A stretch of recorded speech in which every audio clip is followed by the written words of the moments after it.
You need ear protection, eye protection, and nose and mouth protection while sanding. Because it will hurt your ears. You have to drown out the voice of your wife nagging you while you're doing it wrong. Ow. Hey, how's it going?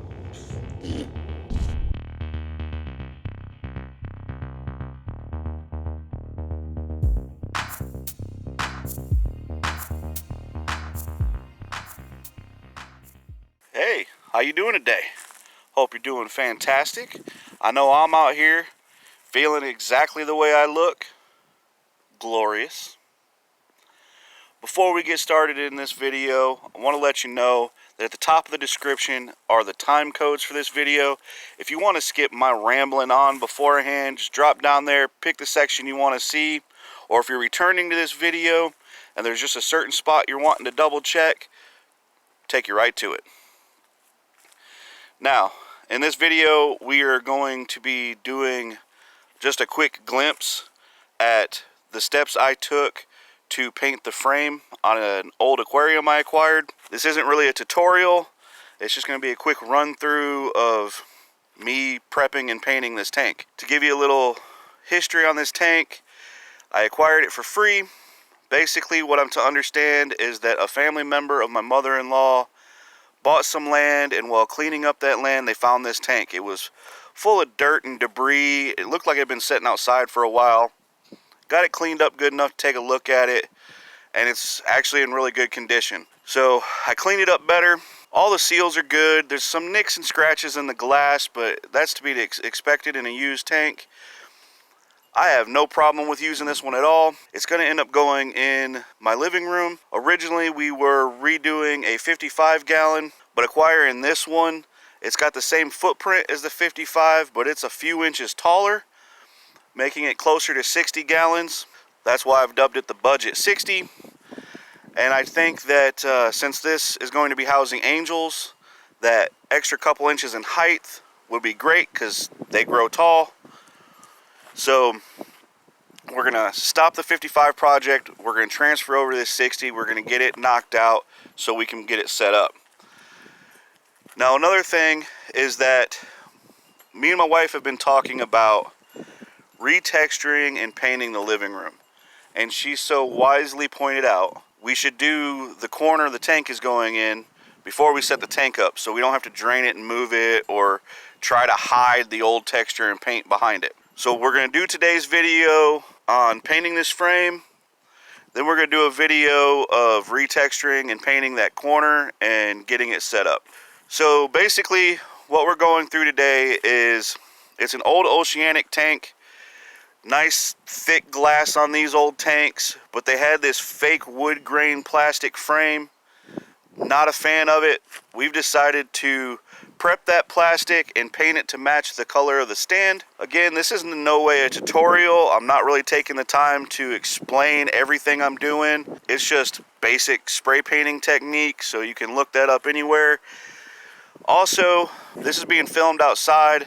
A little bit windy, some of the audio might turn out just junk, so I'm just going to cut a lot of it out, throw a little bit of quiet music in the background, and just kind of speed through the process. Any audio that is usable of me explaining why I'm doing what I'm doing, I'll try to use. If you see something and you want to know why I did it that way, or you want to understand what I'm doing, by all means, hit the comments, shoot me a question. I try real hard to respond to everyone that makes a comment on one of my videos. I have no problem answering questions. If it's lengthier than what you can put easily in a comment, my email is in the about page. By all means, email me. I try to check that a couple times a week as well. So without further ado, let's jump over and get started on this tank.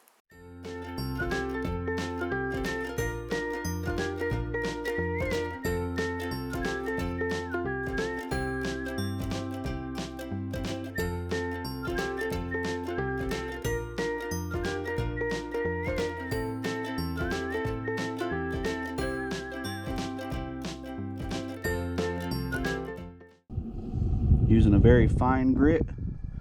We're not trying to scratch up the plastic, we just want to clean it up. Have a nice clean surface for the paint to adhere to.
Okay, so we have the outside of the tank all papered and taped. And our thought process here is fill the tank with water till the water level's above the tape we put on the inside. And the theory here is when we spray paint, any of the paint that would get inside the tank will float on the water and will only leave a ring of residue on the tape. So then I can clean all the dry paint off the water, drain the water, peel the tape, and I shouldn't have too much cleaning to do on the inside of the tank. So wish us luck. So while the tank is filling with water, we're just gonna take some rubbing alcohol and we're gonna clean this plastic up real good. Again, just trying to make it a nice clean surface for the paint to adhere to.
The tape was left on here way longer than I would recommend. I initially wanted to just give it 24 to 48 hours to make sure the paint was fully cured. Then we turned around and got a couple of days of rain. So by the time I'm getting back to peel this paper and tape off, it's been out here for about a week, week and a half. The masking tape's sticking way better. Plus it got wet from the rain. That's kind of the problem with doing this stuff outdoors. You can see all the leaf litter that's fallen into it over the last few days. And you can see all the tape residue being left behind. But if you want to avoid that, try to get your tape and paper off in a reasonable amount of time. Little tip, y'all. When you're scraping glass, it's always better to do it wet than dry. Way less chance of scratching the glass. And if you use a 50-50 mix of water and distilled vinegar, does a pretty good job. Just be mindful around your seals. Don't cut through none of your seals while you're doing it. Okay, so I got the glass most of the way cleaned off. I didn't fine detail it. I just got the majority of the stuff scraped off of it. Now I'm gonna fill it with water, get it cleaned out even better, get all the stuff removed, get it drained, get it dried, and see if I missed anything. This is also another chance to test that it holds water before taking it inside. I did have water in this tank quite a few times over about 3 months. Never had a problem with it. Everything held. So I'm expecting it to hold now, but still better safe than sorry. Fill it up, check it out before taking it inside. We'll do a little movie magic, speed this up a little bit so you don't have to wait for 30 minutes for it to fill up. All right, so I'm gonna go ahead and start siphoning out some of the gunk while this is filling.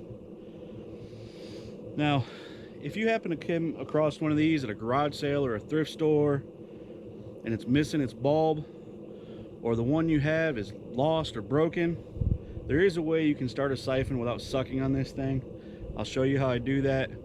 Another thing I do is run this end of the tubing into a garden hose so I can drain the water away from where I'm standing and working.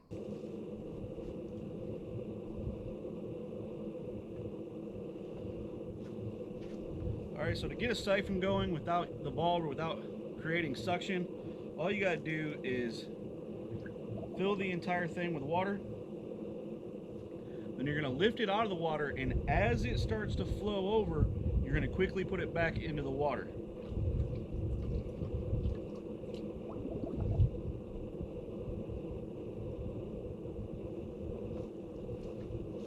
So at this point, we have the tank about half emptied. And man, it is looking so much better. Nice matte gray frame instead of that old wood grain. The glass is cleaning up nicely. We got most of the gunk out of the bottom. Of course, when it's completely done, cleaned up and put in place, I'll jump back and let you guys see that. There you have it. We brought the tank inside, did another little detail cleaning on it, and put the background on. Now we have it on the stand. You can see the frame now matches the stand, which I think looks really nice. Nice clean transition. This was a free tank, so you got to expect free quality. There are scratches and nicks in the glass, but I'm perfectly content having this in my living room. This tank's going to be to the side of our couch. So as you sit down, you got a nice view of it when you look over. I think this is going to be a great home for the angelfish. Can't wait to get the next part going, which will be putting the substrate and the equipment in. Hope you all stay tuned and watch for that one as well. As always, enjoy your own aquariums, guys. Don't forget to get out there and get fishy, and we'll see you next time.